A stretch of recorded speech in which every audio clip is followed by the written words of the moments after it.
ઉનાળાની સિઝનની કેરી જે આંબા ઉપર આવી હતી તે આંબા પર જ 2 મહિનામાં ફરી મોર આવી ફરીથી કેરી લાગતા વાડીના માલિક આશ્ચર્યચકિત થયા. ઉનાળાની સિઝનની કેરી જે આંબા ઉપર આવી હતી તે આંબા પર જ 2 મહિનામાં ફરી મોર આવી ફરીથી કેરી લાગતા વાડીના માલિક આશ્ચર્યચકિત થયા. લુણાવાડાથી સંતરામપુર રોડ પર આવેલ બાપુજીની ભગવાનની વાડી તરીકે ઓળખાતી વાડીના આંબા પર કેરીઓ આવી.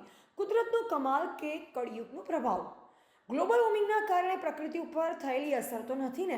આના પહેલાં ક્યારેય આ સમયે આંબા ઉપર ફરી કેરી આવી નથી. જી અહીંયા અત્યારે જે બી આંબો ઉગ્યો છે અને આટલા વર્ષોમાં મેં મારી જિંદગીમાં પહેલીવાર સખત વરસાદની અંદર પહેલીવાર બીજી વાર આવતી કેરીઓ જોઈ આંબા પર. ઉનાળાની કેરીઓ ઉતારી અને તરત પછી ચોમાસામાં પાછો મોર લાગીને ફરીથી કેરીઓ બેસી અને મોટી છે. અને એ નવાઈ છે કે આટલા 2 જ મહિનામાં પાછી ફરીથી કેરીઓ કેવી રીતે ઉગી આની ઉપર. મેં મારી જિંદગીમાં કોઈ દિવસ આ રીતનો આંબો, આ અમારી જમીન છે એ વડીલોપાર્જિત છે.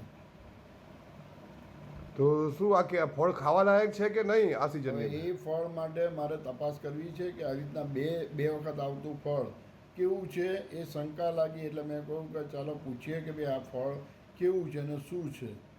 કારણ કે આવી રીતના 2 ને 3 વખત કેરીઓ આવતી હોય તો પછી મારે વિચાર આવ્યો કે ભાઈ આ પહેલાં આની એ તો જોઈએ કે ભાઈ આમાં છે શું આંબાની અંદર, આ ખરેખર કેરીની તત્વો કેવા છે અંદર એ જાણવું છે મારે. આપનું નામ? રોહિત ભટ્ટ. Reporter MK Dindor, Kadana.